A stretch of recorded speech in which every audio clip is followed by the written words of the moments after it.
మనిషిగా పుట్టాక ఎన్నో జన్మల పుణ్యమే ఈ అరుణాచల ప్రవేశము. ఇక్కడ అడుగుపెట్టిన ప్రతి ఒక్కరికి వారి జీవితంలో ఎంతో అదృష్ట సమయం ఈ అరుణాచల క్షేత్ర దర్శనం. ఓం నమః శివాయ. హర హర మహాదేవ శంభో శంకర.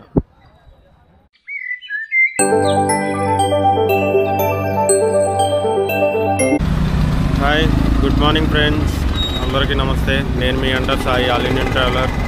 ప్రస్తుతం అయితే మనం అరుణాచలంలో ఉన్నాం కదా, తిరువన్నమలై గిరి ప్రదక్షిణ అయితే స్టార్ట్ చేస్తున్నాం ఈరోజు. మార్నింగ్ ఇప్పుడు 5 అవుతుంది.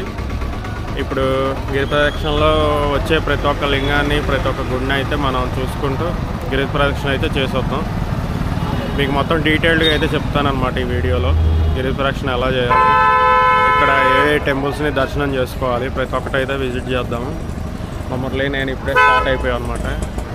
కంటిన్యూ చేద్దాం గిరి ప్రదక్షిణ. లేట్ చేయకూడదు, ఎందుకంటే ఇక్కడ షాప్స్ అవన్నీ తీస్తే మనకి లేట్ అయిపోతుంది అనమాట. ఇక్కడ నుంచి ఇక కంటిన్యూ చేద్దాం, తొందరగా అయిపోయేలా చూసుకుందాం. ఇక్కడ స్వామివారు అందరి భక్తులకి అగ్నిహోత్రులుగా మనకి దర్శనం అయితే ఇస్తారనమాట. ప్రతి ఒక్కరూ గిరి ప్రదక్షిణ మొదలు పెట్టేటప్పుడు ఈ అగ్నిలో హారతి కర్పూరాలు వేసి వారి మనసులో కోరిక కోరుకొని గిరి ప్రదక్షిణ అయితే మొదలు పెడతారు. అంతేకాకుండా దీపారాధన చేసి స్వామివారిని స్మరించుకొని ఉంటారనమాట. ఇదంతా ఈ రాజగోపురం, మహారాజు గోపురం దగ్గర అయితే జరుగుతుంది. ఇంద్రలింగం ప్రాముఖ్యత. తూర్పు మూలకానికి మరియు ఇంద్రుడు దేవుడికి ప్రాతినిధ్యం వహిస్తున్న ఈ లింగం శ్రేయస్సు మరియు పాలకత్వాన్ని ప్రతీక. ఇది నాయకత్వ లక్షణాలను మరియు ప్రయత్నాల్లో విజయాన్ని అందజేస్తుందని చెబుతుంటారు.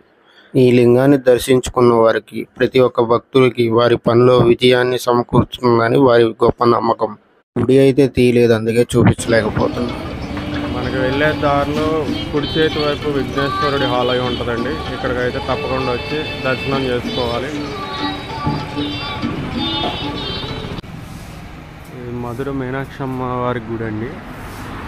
టెంపుల్ అయితే తీయలేదు, మనం అయితే బయట నుంచి చూడటం జరుగుతుంది. చాలా గుళ్ళు.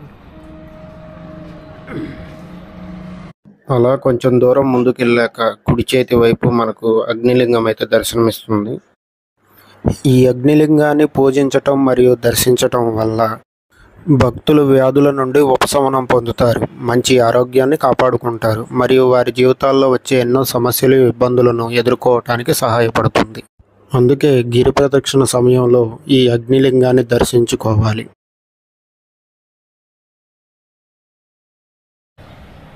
మనం ఇప్పుడైతే అగ్నిలింగం దగ్గర నుంచి ముందుకు వస్తే కాళీమాత అమ్మవారి టెంపుల్ ఉంటుందండి. అమ్మవారు అయితే మంచి పవర్ఫుల్. ఇక్కడ అమ్మవారి సమక్షంలో నిమ్మకాయతో అయితే దిష్టి ఇస్తారండి. ఎలాంటి చెడు సమస్యలు ఉన్నా తెలిగిపోతాయని నమ్మకం. ఇప్పుడైతే మనం శ్రీ దక్షిణామూర్తి టెంపుల్ దగ్గర అయితే ఉన్నామండి, అరుణాచలంలో. శ్రీ దక్షిణాయన మూర్తి.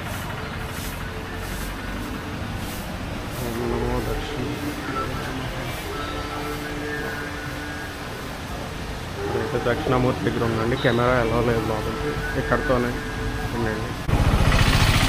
మేమైతే ఇప్పుడు యమలింగం దాకా వచ్చాం ఫ్రెండ్స్.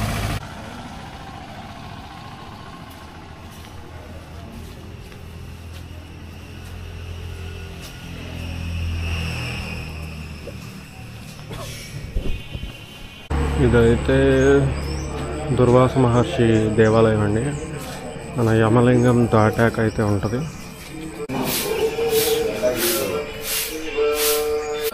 శ్రీ రాజరాజేశ్వరి అమ్మన్ టెంపుల్ అండి ఇది.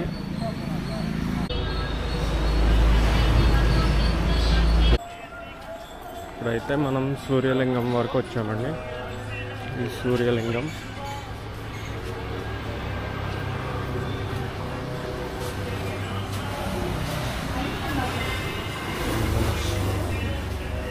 సూర్యలింగం అండి. లోపలికైతే కెమెరాలు అవి ఎంట్రీ లేవు. ఇదైతే చంద్రలింగం, ఇది కుబేరలింగం. లోపలైతే చెప్పాం కదా, ఫోటోలు వీడియోలు అనేది లోపల లేదు, ఓన్లీ బయట వరకే. ప్రజెంట్ అయితే మోక్ష మార్గం వరకు వచ్చాము. క్యూ అయితే చాలా ఉంది. బ్యాక్ సైడ్ ఇంకా క్యూ ఉంది. వెయిటింగ్ ఒక 1.5 hour వరకు పట్టచ్చు క్యూ అయితే. చూడాలి. క్యూ లైన్ అయితే ఇలా ఉందన్నమాట. కుబేరలింగం తర్వాత వస్తుంది అనమాట. దీని తర్వాత ఈశాన్య లింగంతో లాస్ట్ అయిపోద్ది అనమాట. ఇది మోక్ష మార్గం అంటారు. మన గిరి ప్రదక్షిణ మొత్తంలో ఇది కూడా చేస్తేనే మొత్తం ఫుల్ఫిల్ అయినట్టు. ఇది మోక్ష మార్గం అనమాట.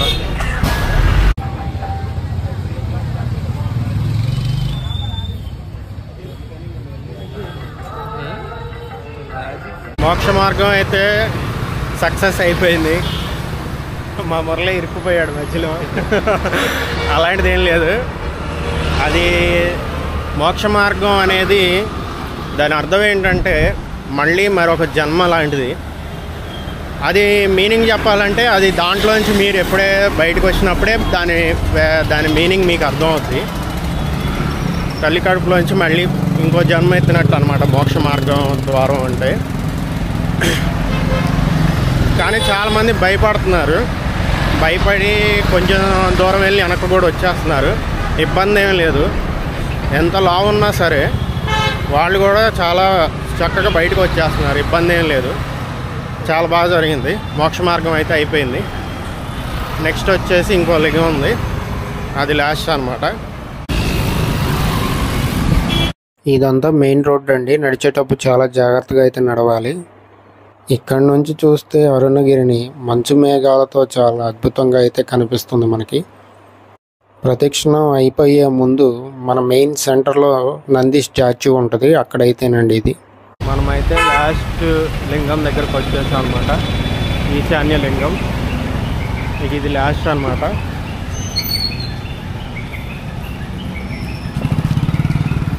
ఈశాన్య లింగం చెప్పా కదా, ఫోటోలకి వీడియోలకి అయితే ఇక్కడ లేదు, అర్థం చేసుకోవాలి. ప్రదక్షిణం అయితే అయిపోయిందండి. మొత్తం చేసేసాం, కంప్లీట్గా వచ్చేసింది. ఇది లాస్ట్ మనం గుడికి వెళ్ళే దారండి. ఇంకా ఇక్కడ నుంచి 1.5 కిలోమీటర్న్నర ఉంటుంది గుడి. ఇక్కడ చాలా బాధాకరమైన విషయం ఏంటంటే మిగతా లింగాలు చూపించలేకపోయాను. ఎందుకంటే తీసాను కానీ వీడియో మరి ఎలా ఎరేజ్ అయిపోయిందో అర్థం కావట్లేదు. అదైతే కొంచెం చాలా బాధగా అనిపించింది. ఏదైనా ఈశ్వరి దయ అని నేనైతే భావిస్తున్నాను అనమాట. కానీ కొంచెం బాధగా అయితే ఉంది. ఇప్పటి వరకు మనం తిరిగిన గిరి చుట్టూ అయితే ఇదేనండి. ఆ గిరి అరుణగిరి అంటారు దాన్ని. పౌర్ణమి రోజు అయితే 6 నుంచి 7 గంటల వరకు పట్టుద్దండి. మిగతా రోజులు మాత్రం 4 గంటలు అయితే ఖచ్చితంగా పట్టుద్ది. నేను మొదటిసారి ప్రదక్షిణం చేసిన రోజు కూడా పౌర్ణమేనండి. అందుకే చెప్తున్నాను. ముఖ్యంగా అయితే గిరి ప్రదక్షిణ చేసామంటే సరిపోదు. ప్రతి ఒక్క గుడి దగ్గర అంటే ప్రతి ఒక్క లింగం దగ్గర అయితే ఆగి దర్శనం చేసుకోవాలి. మనమైతే ఇప్పుడు ఎంతో విశిష్టత కలిగిన మహారాజు గోపురం దగ్గర అయితే ఉన్నామండి.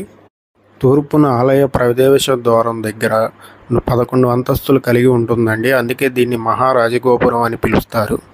ఇది విజయనగర రాజవంశానికి చెందిన మహారాజు కృష్ణదేవరాయ ప్రారంభించారు మరియు సేనప్ప నాయక చేత పూర్తి చేయబడింది.